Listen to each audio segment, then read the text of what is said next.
By the grace of Kier, you found me again. We're watching season 2, episode 2 of Severance. If it is your first time here, hey, hello, hi, I am Lips, and I will be blessing you with my additional thoughts on season 2, episode 1. That is how we do things here. Somebody said,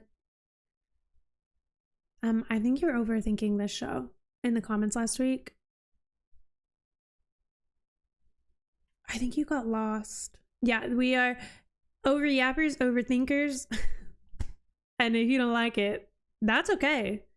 But don't tell me to change. But here we're going to overuse our brain because it's fun to think about theories and be wrong, and that's okay. Let's read through some of these things additional things that I noticed right off the bat. I'm wondering if we'll get like a reveal on why purple seems to be a continued color. I saw it in the posters. We saw it in that room right off the bat in episode 1. The new innies had mentioned the color purple, and obviously we know that blue and green came to be the colors of the original chip, and blue and green were very heavily used in season 1. So I'm interested to keep following the purple clues. Milchek Milchek was giving me the heebie-jeebies. He kept he kept delivering these lines that just felt very like bullets, and I don't know why, and I'm wondering if they're like clues or if it's just like who Milchek is. Like, I think his character is phenomenal.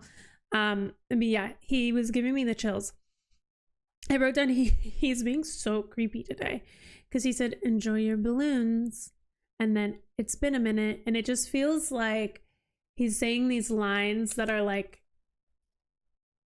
deeply coded in hate or like shame or something. Oh, I also wrote down that they're really playing to the childlike nature of the innies, literally with the child secretary or like department manager or whatever she is, and the balloons. Reading the Lexington letters made that feel like very abundant, that like childlike experience that the innies have from being severed. So I've just been noticing that they're like really playing up to that.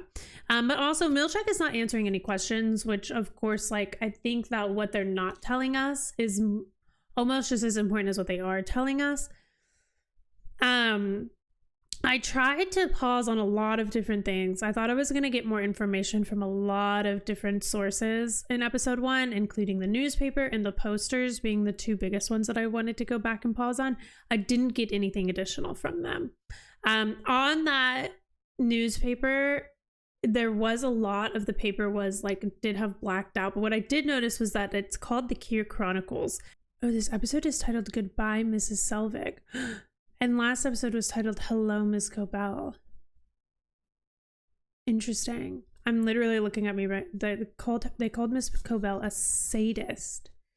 For someone that they haven't shown us in this show yet, in this season yet, titling both of these episodes after her is crazy. She is an unlock for sure of lore. But anyway, they titled that paper Kier Chronicles, and I'm just starting to think that perhaps like the show is set in a place that has been fully created for Lumen and Kier to kind of control, because in the Lexington letters, oddly enough, we have a real place. Was it Wichita or Topeka, Kansas? We have a real location. And now, but where we are set, it's a fake place, and everything is run by Kier. Like, not like under the wire, like Kier has ins and like is running the paper secretly, like blatantly Kier run everything. And I know that they have hands in a lot of things, but it just feels like perhaps somehow this world is entirely run by Kier and not like, and somehow people think that they have freedom and whatever, but they are all being controlled and they're all somehow chipped up. And that kind of, the ending of last episode really didn't make me think that it wasn't that way, because we see that kind of glitch effect as it goes from like the project that we're cleaning up to what I believe to be an image of Gemma's face. Miss Casey, if you'd rather call her that. So, but it could have been someone else's face. I'm not very good with faces. If you don't know that yet, then you'll know that now. Again, laddering, like circling back to the like childlike nature of them and kind of just like honing in exactly on what an Innie, like Innie's experience is. That new Innie, the woman, her first question was, how's the sky? That as the first question kind of tells us like everything that you want to know about the mental state of an Innie. But also she said that the Innies don't even know what state they are in, which once she said that and I wrote that down, it's like kind of like a duh. But also I'm always shocked to find out, like, it's always a nice reminder when they kind of put those things in that are like, yes, you think you know how much an Innie doesn't know, but you also don't really like think about how much an Innie doesn't know until the Innie is like, what state are we in? What does the wind feel like? How's the sky? Is it blue? You know, they could really be told anything in there, which just always goes to show like how susceptible an Innie is for being manipulated and like told whatever the company wants them to think. This is the full thought on one of my previous thoughts. Perhaps they are not in a real state at all. The first step in Kier's plan, taking over an entire state controlled entirely by Kier, city and paper name would support this theory. Yeah.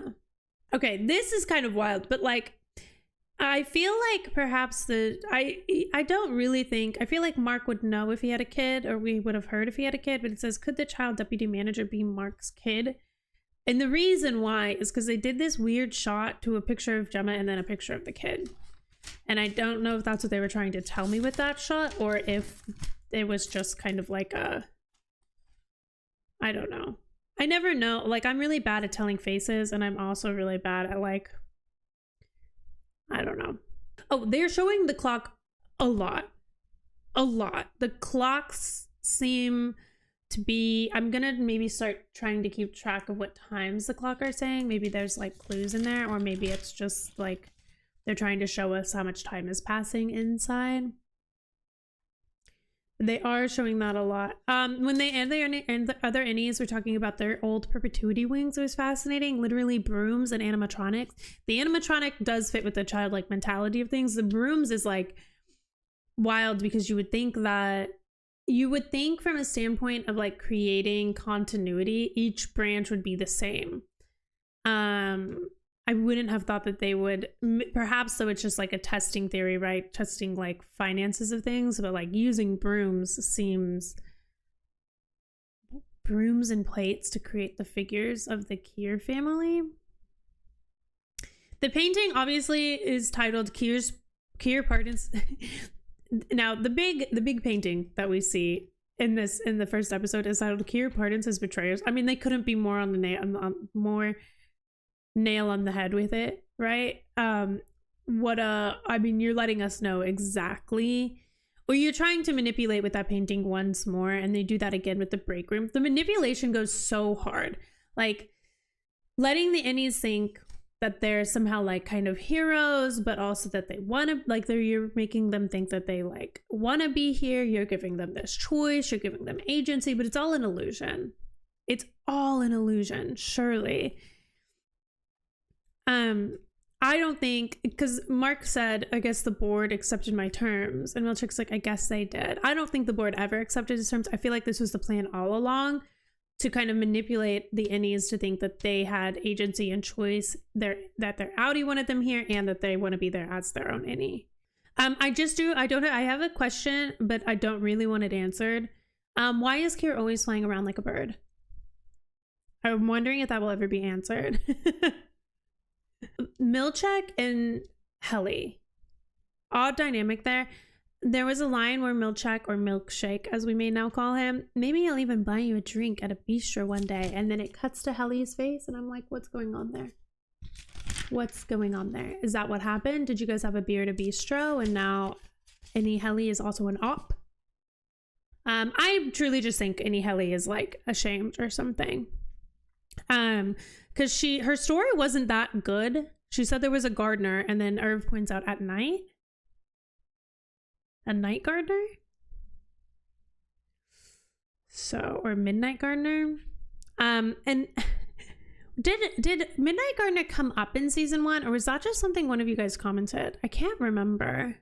I remember somebody I do remember somebody commenting something about a Midnight Gardener, but I don't know, because it was about Irv's, like, the black under his fingernails, and I was like, I thought maybe he was a gardener, or that it was dirt. I didn't think it was paint at the time. But Irv did say, it's not our world up there. And then I realized, like, poor Irv. This is Irv's first heartbreak. It's any Irv's first heartbreak. That's devastating for him. If anyone's gone through a heartbreak, your first one is very hard. Oh, I also think that, so the way that Dylan was pulled away from Irv when Dylan was trying to get Irv to stay felt oddly timed. And I feel like somehow somebody had a conversation with Irv that we didn't get to see, because I think it does only work if they all stay. Because Irv comes back and he's like ready to be there. And at first I took that at face value, but I just think there's more nefarious things going on. And I wrote down, each person seems to have their own special manipulation element to help control them. Mark's is Helly. And then I'm like, is any Helly actually Helena? Is my question or my fear. But I think, I don't know, I really truly don't know. It actually could be. That would be the biggest fear. I'm hoping she's not, but my gosh, if she is. Dylan's is the family visiting room. I don't know what Irv's is, and I don't know what Helly's is. Helly's, I would think, if it is any Helly, I would think hers would be Mark and that romance there. And then Mark is also like Helly, but also getting Gemma out, right? But that's not manipulation, because they don't really know that that's his plan, unless they do, and everything is just as nefarious as one could possibly expect, and then some. Those are my additional thoughts on season 1, episode 1. A great start to the journey. I very much look forward to seeing what episode 2 has in store. So let's go ahead and get that started. A little housekeeping out of the way. Full links over on Patreon. You know the deal. You need your own copy. Sync up and watch along. Otherwise, if you're watching over on YouTube, hit that like and subscribe button. And I'll see you in the episode. Thanks for being here.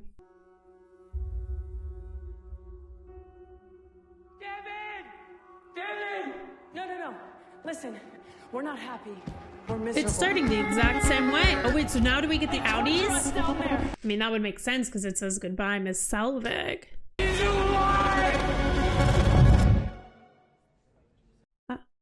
Hello. Mark. So this is you now? Oh. Are you okay? Yeah, What's my name? Persephone. Okay. Oh man, this baby is getting in my way of everything.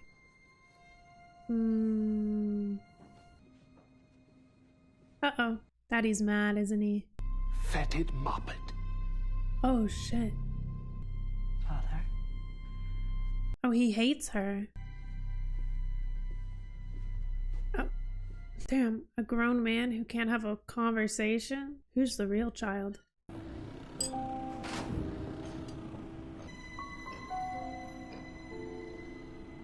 Damn, they just let Dylan walk out of there.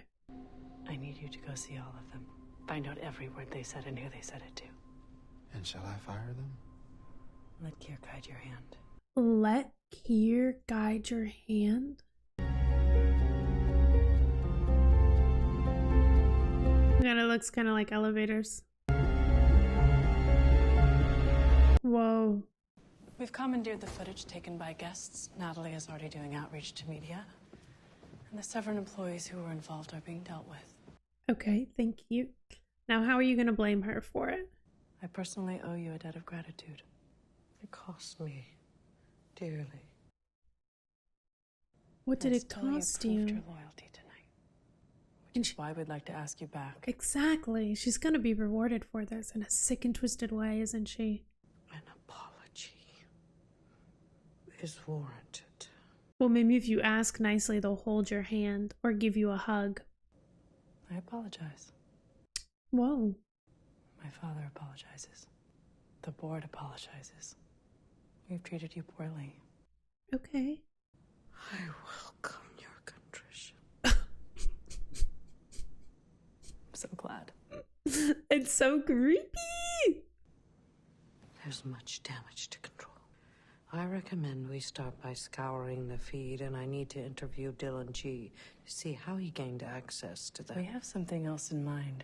We'd like to offer you a promotion. To what? To what? Severance Advisory Council. Tell me more.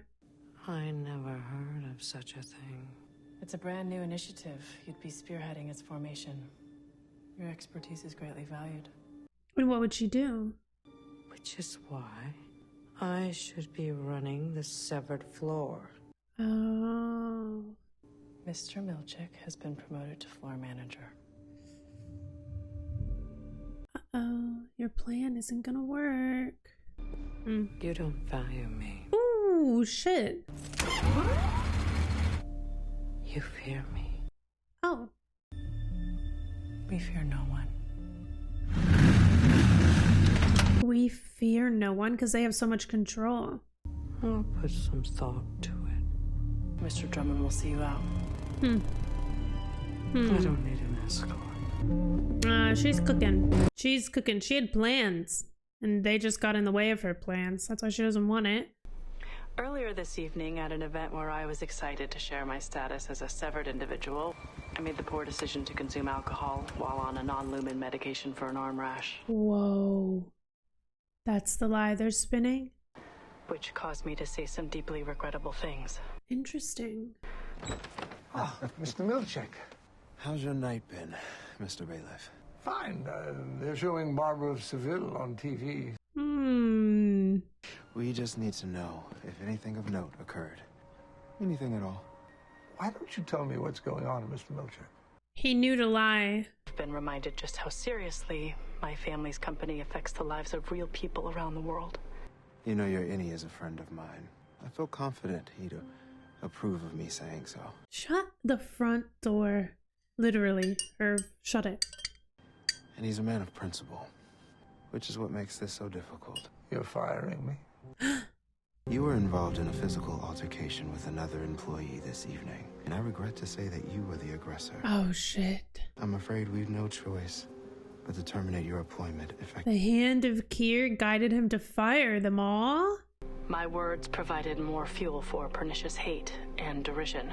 I'm committed to this company with every part of me, but I'm also human.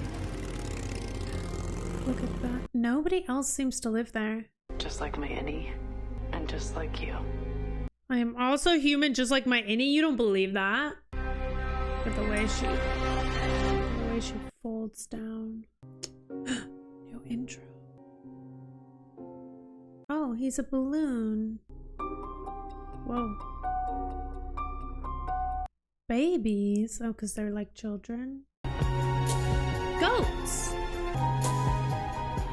I think the balloons had more meaning than I could have ever imagined. Inflate them like a balloon? Like manipulate them? Are you telling me she's still involved, isn't she? Is that a baby Petey?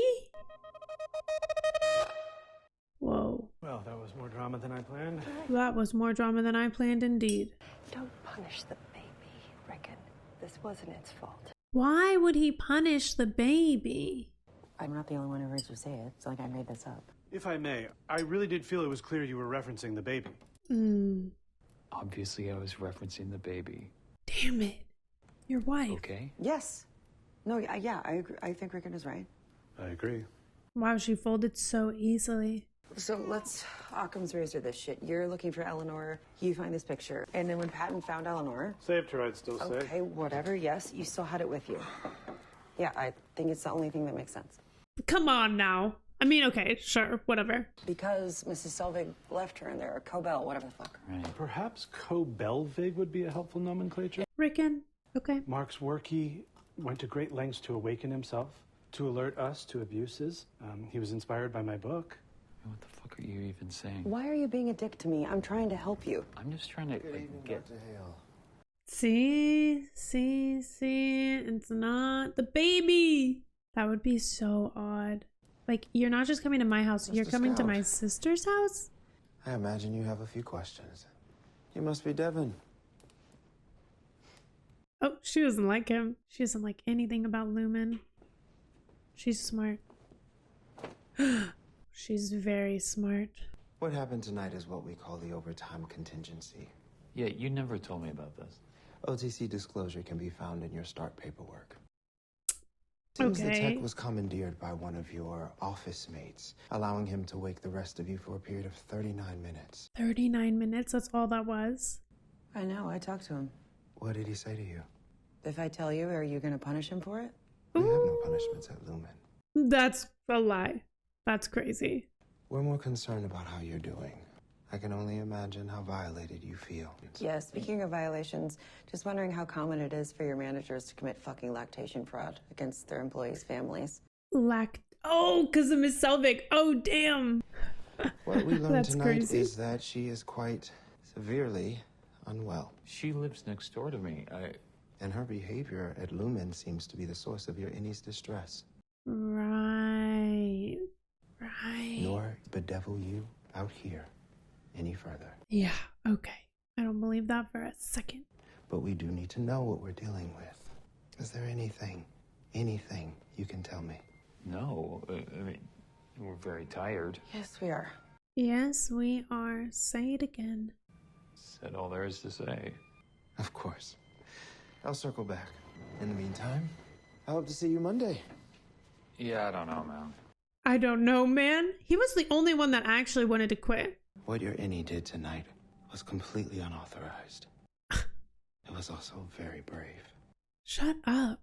I'd hate to reward his courage with non-existence.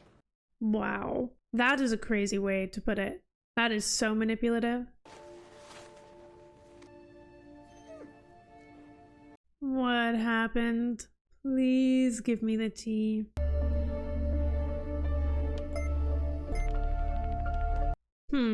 What if Audi Helly sees herself kissing any Mark? Sees her any kissing Mark? I would be so afraid to go home if I were Mark, actually. That's so scary. Her car is there. You think we're about to meet our spouses? Maybe it's each other. Honey, you're cutting them wrong. Oh wow, she's watching the whole thing. I don't think she should be doing this. This is definitely blurring the lines.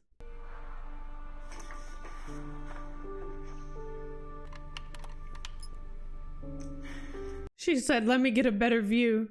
In case we do. Or in case we do come back. She's never gonna let any Helly go back. There's no way. Look at her. She is distraught. You got this. Oh, he's gotta go find a new job, yeah? Be cool. I feel like if the town is all run by Lumen, he's not gonna be able to get another job. Ever since I was a kid, I've always felt like doors. How old? How old were you when you knew you loved doors? Okay. Jeez Louise. 5. If you could be any kind of door, what would it be? Pocket. That's a crazy question. I actually like that question. You know, doing your door thing, and then when you're not needed, you can just tuck yourself away. Like a severed person. That's hot. Why do they low-key look alike? Me, Dylan.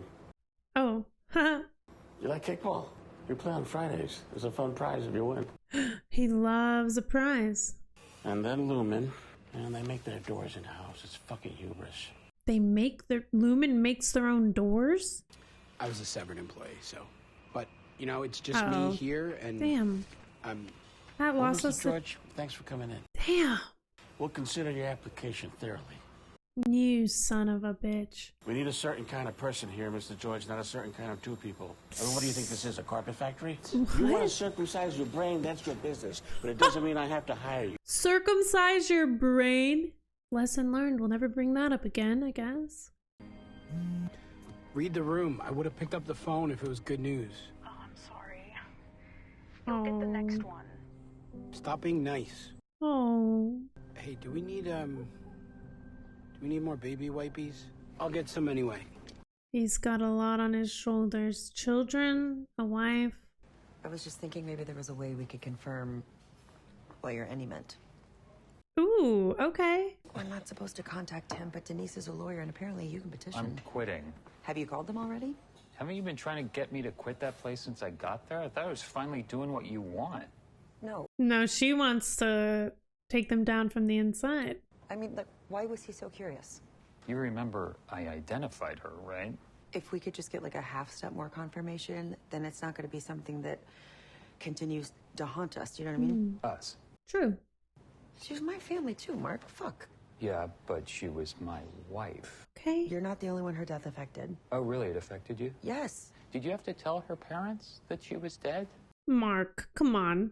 You know what? Honestly, if Rickon died and his body burned, I'd be sad for you, but I wouldn't be affected. What? I just want to be sure. I am sure. Oh. It's haunting to bring it back up. It's too hurtful. To be so sure that somebody you love died and then for somebody to throw out a conspiracy theory that they're alive when you had to recognize their dead body. Not so sure. Not so sure I could do it. Frolic. Oh, you son of a bitch. Of course he's watching and listening. That man did not give Frolic energy. I like that the fish almost... They are wait, are they separate? Are they beta fish and they have to be separated? Okay, I'll pick it up. I'll get it. I want you to know my name. Damn it, we didn't get... Okay. Damn, they are really hiding everything from us. Suspicious. Yeah, and because why would you? It's Bert! Damn. He was trying. Mr. Milchuk? Compliments of the company. Right. We got off on the wrong foot last night. He's the only one they didn't fire. So, Mr. Scout, I know you're still weighing whether to return to Lumen. I'd like to ask you a few questions that may inform your decision. Is that all right? Okay, but I don't trust you. How happy are you with your current financial compensation? Talking money. Because our endearment to you is such that a 20% bump is on the table. On the table, so you're not just giving it to me? Okay, well, 20% bump. That sounds nice. My second question is whether a full Actually, it could be investigation quite a into lot. your INES claims and regular wellness checks from independent orbs would help you feel more excited. Interesting. My third question concerns your late wife, Gemma. How would you know to ask this question? In your intake interview, you cited her death as a primary motivator for severing. Okay. You said since she died, every day feels like a year. Oh. That you felt like you were choking on her ghost. Oh, shit. The Mark I've come to know at Lumen is happy. He knows nothing of the pain I see in you right now. Right. Right. Was it crispy? He's found love. Love? Damn. Helly let him say this. The solace you have given him down there will make its way to you. Right. I hope you'll give us that time. Right. Mr. Scout. So manipulative. And he will. I would. It gives him hope. I found love?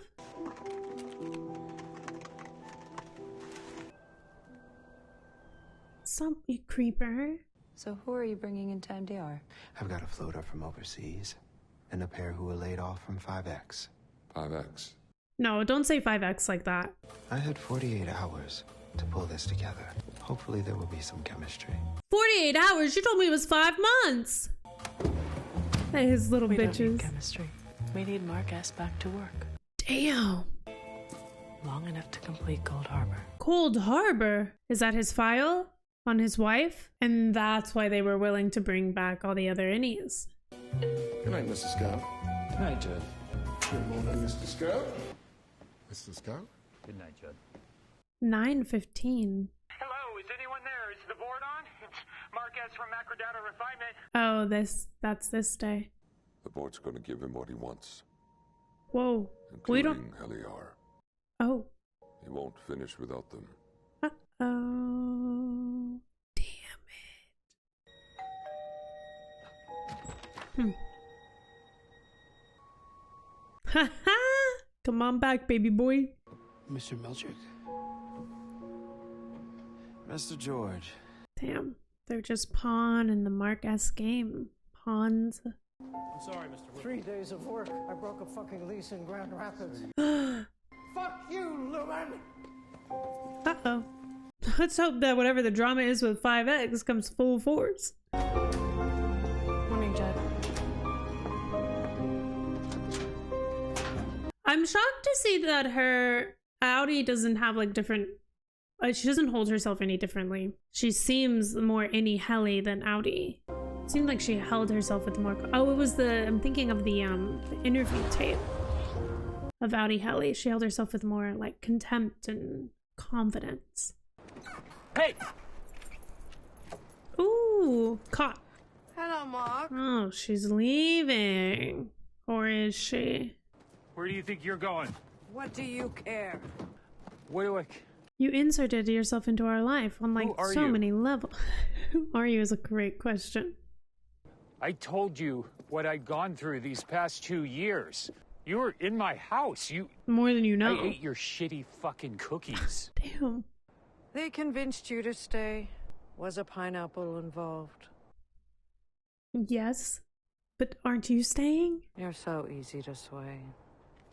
Oh, you little manipulator, you. Why did you do this? What the fuck is this all about?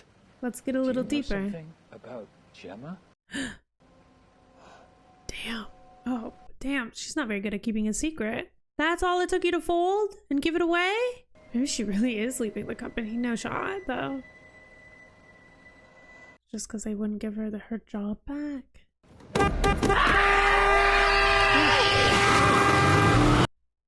Right. Okay. That was terrifying. You so scary. Okay. What I love about this season so far is how dark it is. I always love when shows and stories take an opportunity for the second season or for like later in the journey with the world to elevate it in a sense that doesn't hold your hand as much.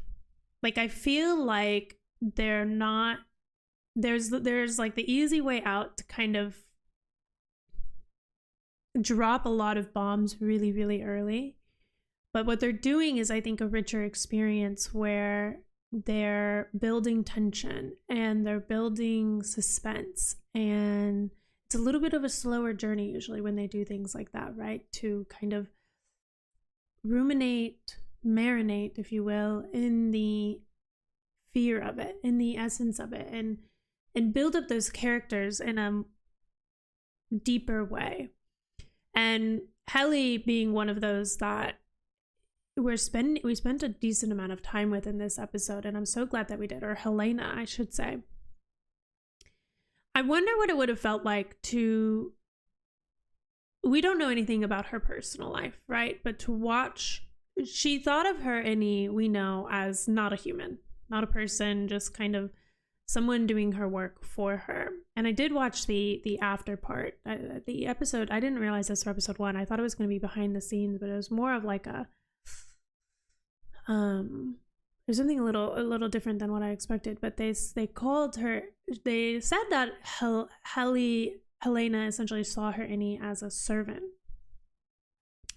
And I do wonder, like, what that would have been like to watch your Annie, who you give no value to as a person, and see her having love, living life, having hopes, having dreams. Like, for her, I would have imagined originally that her frustration with her character would have been immense. To see her character, well, I'm calling her Annie, her character, to see her Annie essentially like blow up what they had there would be, I think, very frustrating for someone who seems like they want to make their dad proud, who seems like they take this legacy very, very seriously. That is very fascinating. And she seemed like almost haunted knowing that she was going back up to be severed. And so now I'm assuming that she is actually still severed. I'm not entirely sure how like the elevator stuff works, but I'm assuming that it is like a hard switch. So I'll keep that as like what I believe for now. Now, Mrs. Selvig, Miss Cobell, Harmony, the woman with 100 names under the sun. She scares me.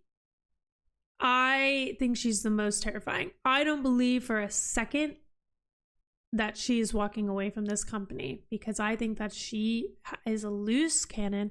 I don't think she's, well, I mean, I do think she's been ingrained in this culture for a long time. I mean, we saw that picture that I assume is her, that she went to like a Keir Egan school of sorts. So I think she's kind of been in it for a hot minute and is truly kind of like a devout person. But I think anyone can question anything that they believe, even if they believe it really, really, really strong. I think too, a lot of religions, or well, I won't say religions for this, but I will say like a lot of structures that need you to believe in them to like a toxic extent. And that's why I'm not saying religion, because I'm not trying to get in, I'm not trying to say this about any of your religious beliefs, but like a lot of like work cultures that need you to believe in what they're preaching, or cults, let's say cults. Okay, a lot of what cults do to kind of manipulate you more is to essentially say that anything making you not believe in what they're preaching is a test. Okay, it's a form of manipulation to keep you kind of going, well, no, this is just a test and I need to believe even more. I need to believe even more. As I do think that Harmony, Miss Selvig, Miss Cobell, what do they call her? Cobelvig? I'm not sure. She definitely seems to be potentially doubting what she believes, but also so deeply ingrained in it. It's very interesting that she really, really wanted to stay in charge of the severed floor. But I'm in no belief that she's not going to continue working with Lumen, because in the literal credits, she's holding the book. It's like she's writing the story now. Those credits are like my gospel at this point.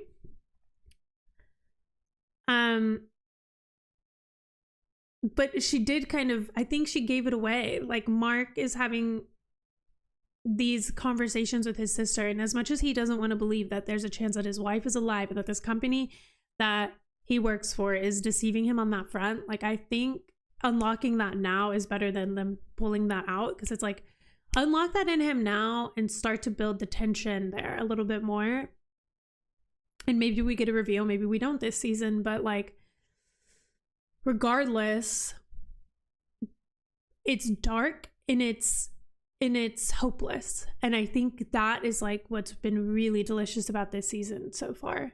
But feeling like they're only there for Mark to work on the project that he's working on is devastating. That being the reason why they sent all the Ennies in. Also the fact that it was only 72 hours. I mean, I guess that one Ennie said he'd been there for like 3 days, but that is... They told us 5 months, and that makes more sense why the office wasn't set up. Like, of course they never tell us the truth. Of course they never tell us the truth. Of course they don't. I'm nervous. Dylan trying to find a job and do it for his family. I mean, I think they did a good job like explaining to us why these people would they were all fired. Irv and Dylan were, and then would accept the job back. Like Irv definitely has a bigger reason for being there. Dylan being fired and then coming back, like he has a family to think about. And like his first question was, what do I tell my wife? You know, he's very much seems like he's a provider for a family of 3 kids, at least as far as they've told us on the inside, whether or not that's true or not. And he feels this responsibility. And because he did that, because he got severed, he couldn't get that door job. If he could have gotten a different job, perhaps he would have just stayed with that. But I mean, he literally said that if he could be a door, he would be a pocket door, so that when he's in use, and when not, he can put himself away. And isn't that the severed experience? Irv though is becoming a more intriguing character, and I'm interested to get more into him, because what I thought he would have been calling Bert, and either he did call Bert and Bert didn't answer, or he's working with someone, maybe Ragabi, maybe someone else, and he has to make those phone calls on the payphone, because he seemed to know that he shouldn't say that he was at Bert's house when he became unsevered, or that anything was weird. He said that he was home, which was a lie to Milchak. So, yeah. I'm really, really excited to keep going with this season. We've just started. We've just scratched the surface. I think these 2 episodes were great. Having basically an Innie episode and then an Outie episode. A phenomenal start, builds the tension, sets the stage, and now I think we can continue to expand and also like get to the point with certain things. Something that I think is really, really cool about this world is I think there's like endless expansion to it. Maybe not endless. I don't know if any world has endless expansion to. Well, yeah, I think all worlds have endless expansion, because the more characters you introduce, the more side offs you always have to like go into, right? So I think like, and also this company is like how many years into this? So like all of that is just added depth, and now it's coming to a head. It's like there's definitely more lore to unlock and more to expand into. And then also like the characters that we have, they all have at least one, if not a couple of things that are like, okay, but I want an answer to this, and I want an answer to this, and I want an answer to this. I'm hoping we can continue to expand while also getting to the point with a few things and hit that balance really, really well. Is always the goal, always the dream, right? And so far they've done a really good job with it for me. And yeah, so that's it for me. As always, I will start next episode with additional thoughts that I have of notes I take whilst I'm editing episode 2, and I'll see you for episode 3. There is no set recording for these. I do them as I can kind of edit them and get them out, so that way I'm staying like up to date on my theories and whatnot, and that has been really working really, really well for us. Some would call it overthinking. I call it a deep immersion. I'm really jealous I didn't get to watch this live, but season 3, I'm coming with you guys, okay? All right, I'll see you in the next one. Bye.